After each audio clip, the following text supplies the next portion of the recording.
and darling viewers, it's Jen here at Check Her Joy. This time I'm reviewing Ahsoka by E.K. Johnston. This is a Star Wars companion novel following Ahsoka Tano from the Clone Wars television show and also Rebels, I think is the name of it. Honestly, I haven't watched the second show, so I don't know yet. But also, this is the perfect place to read this book because it bridges the gap between those two shows. And it shows why Ahsoka changes and her role shifts. I listened to the audiobook for this, which is narrated by Ashley Eckstein, who is the voice actress for Ahsoka in the show, which is cool. Background you would need going into this, I don't think you have to have watched the Clone Wars, as long as you're willing to just kind of accept the fact that Ahsoka has been training under Anakin Skywalker, and that she's been training to be a Jedi. That's the basic background you need. It's pretty well introduced, but there's also a lot of things happening around Ahsoka in the world, and so for that I think you need to have watched episode 3 and episode 4 at the very least. So this review is going to spoil those two movies if you haven't watched them yet, and the book is definitely going to spoil them. So this book is taking place a year after Order 66, which is one of the last things that happens in episode 3. It's the moment where Anakin completely changes. So it's the big catalyst for everything changing in the universe. So Order 66 is given by the Emperor, and basically what it does is triggers the programming in the clone army that has previously been helping the Jedi and the good guys. But there's something in their internal programming when they were being cloned that got put in there, and when the Emperor triggers that, they all switch sides. So the good guys lose the majority of their army right away, immediately, and they start shooting people who they've previously been working with. So mostly targeting Jedis, but also just anybody who was helping. So all of that happens at once, and everything changes in that moment. And at the same time, Anakin also completely shifts sides. He swears allegiance to the Empire and becomes Darth Vader through a series of things. But basically we have Darth Vader appearing. And the thing that I thought most interesting, the thing that was the weirdest about this book, is that Ahsoka doesn't seem to know that Anakin is Darth Vader, even though, we know that. So it was weird to me that, maybe that's not common knowledge throughout the universe. I mean, Ahsoka's been in hiding, so maybe the rest of the universe knows things she doesn't. And especially she's hiding in, the outer planet, as far from the Empire as she can get. She wouldn't necessarily be in the loop. But she and Anakin were so close because he was her teacher. They were together every day. They were doing all these missions. They were in the middle of a war together. So, really high-stakes stuff where you do a ton of bonding and just she doesn't seem to know it all. So this is really about Ahsoka's character development. It's a very character-rich book. We spend a lot of time in Ahsoka's brain, and a good chunk of it is also flashbacks to her training and especially what was happening around Order 66 and that time period. So we do get to see what was happening that, we're not just skipping over it, we get to see how Ahsoka was processing and handling Order 66 and the events leading up to it and around it. And then the main plot of this book centers around this moon called Raada, which is a small farming community. It's basically cut off from everybody. It's why Ahsoka picks it. It's a self-sustained colony. They are basically just farming for themselves. They're relatively poor, but also have what they need. But there's also this distrust of outsiders, and so when Ahsoka comes, she kind of is on the fringes, but she manages to integrate herself by being a good mechanic and being able to fix all their droids, which they really didn't have anybody to do that before. So she does become part of this community. And not long after she shows up, the Empire also shows up. They need to farm this one crop, and it takes so much out of the soil that when this crop is farmed, the land is basically useless. So they're basically jumping from place to place to place, planting this crop, harvesting it, and then leaving.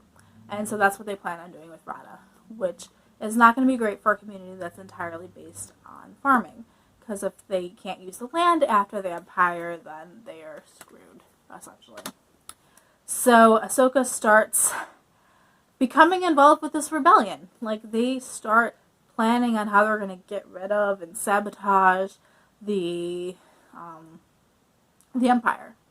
Because they would like to live. They would also like to stay on the same planet and continue with their community. They don't want to have to all relocate. Some people do have enough money and resources to leave planet and go see other relatives and stuff, but like, we're in the Outer Rim and all the planets in this area, all the colonies are basically in a similar situation where they don't have a ton of money. And what communities do have money are based off illegal things like the pod racing and stuff that was happening on Tatooine with Jabba the Hutts. There aren't really a lot of options, so they really do want... So there really is a desperation for them to get rid of the Empire so that they can actually continue surviving afterwards. And Ahsoka becomes massively involved in this uprising on Raada. She also becomes really close with two of the girls who live in the community, and I think they're Kaden and Marta. But these two girls that Ahsoka becomes very, very close with, and Ahsoka goes from, I'm not going to be close to anybody, I'm not going to have friends, I'm going to be a loner, to slowly starting to trust people again. Not necessarily letting them in all the way, because she's still a Jedi, and if she gets found out, the Empire will definitely come for her. So we get to see what's happening in the Empire for the everyday people with this colony in Raada, and people that Ahsoka has encountered in the past. And then there's also the fact that we still have Force-sensitive children being born into this universe, and without the Jedi to find them, what's happening with them, and how people treat them is another thing that shows up. So this book does a good job of building off existing Star Wars folklore without getting too bogged down in the minutiae, which sometimes I just find really boring, but making it really interesting and really grand. It was a lot of fun. The audiobook for this also has not only narrations by the actress who plays Ahsoka, so it feels like the entire book is Ahsoka just telling you her story, but also there is music and background noises and stuff, like the lasers going off. And sometimes it got a bit distracting and a bit hard to hear the narrations over the audio, but it also added something to hear the familiar themes from the movies, especially the musical themes, and that added a huge amount to hear those themes again and to have those emotions, and especially when they're reflecting back on things that happened or kind of foreshadowing things that are going to happen in the future, to have that same song that was playing at that point in the movie. It worked really, really well. So this book eventually takes Ahsoka to a point where she is at the beginning of the Rebels, where she basically rejoins the fight.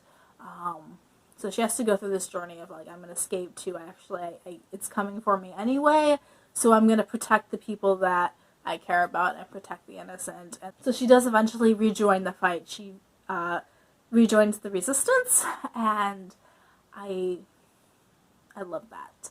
And getting to see what's happening with the universe. Yeah, I already told you spoilers for 3 and 4. So Ahsoka ends up reconnecting with Bail Organa, and we get to see narrations from Bail's perspective, which I loved because he's the one raising Princess Leia. So we get to see toddler Leia, and it's adorable. It's like one of the best parts of this book, honestly. Like, even if you don't like Ahsoka, if you want to see toddler Leia, you should read this book. She was so cute. But there's definitely a theme about, like, fighting for what you care about and why the Resistance is important, and I loved it.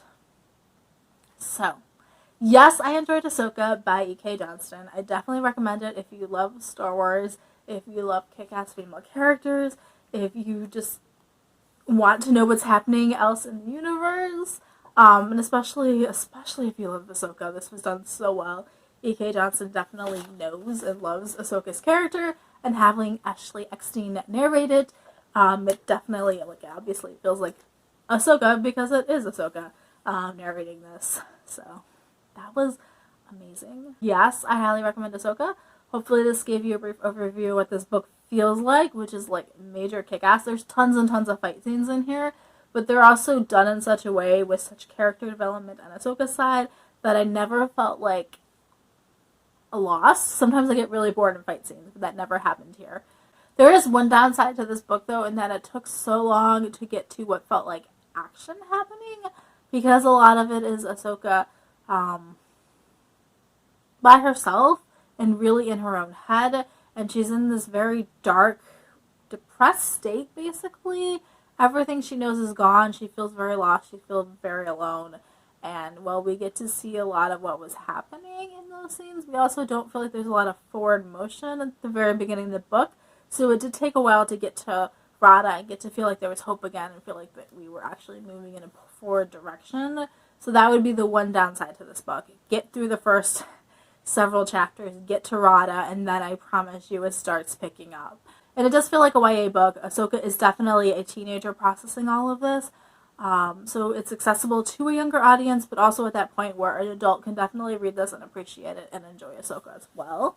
There's also a bit of a LGBT theme in this. One of the girls on Raada that Ahsoka encounters definitely starts developing a crush on Ahsoka, which was adorable. But also Ahsoka is in this Jedi mindset of, like, I can't have attachments, I can't have, like, relationships, I can't, like, have friends, I'm definitely not gonna date.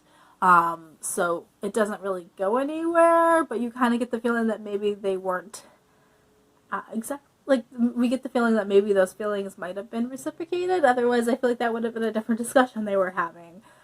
So I liked it, but it's also not such a huge part of this book that it, like, beats you over the head. So if you really are like, I don't want romance, it's not so bad. So there's a little bit of, like, those I've got feelings for somebody, but not an actual relationship happening. So I wouldn't necessarily encounter this book as being romance. I broke my pen. Let me know in the comments below if you have read Ahsoka or if you have any other questions. Did I miss anything? What is your favorite part about Ahsoka? I just love Ahsoka's personality. I can't even describe it. It's her mix of, like, being optimistic and being so kick-ass, but also she's very down to earth. She relates to people very well. Some of the older Jedi, they spend so much time alone and apart from everybody else that they don't always interact with the normal populace well. So besides Anakin, Obi-Wan, and Ahsoka, I really just don't see any other that are, like, understand normal people the way that those three do. And they're also the ones that maybe don't necessarily follow the let's be detached part of the Jedi Order. So I love that. It just kind of wrestle with the whole Jedi supposed to be separate part too. The not having attachments thing, which I always thought was stupid, because what are you fighting for if it's not for your friends and stuff? Peace out. I love you guys and keep reading. Bye.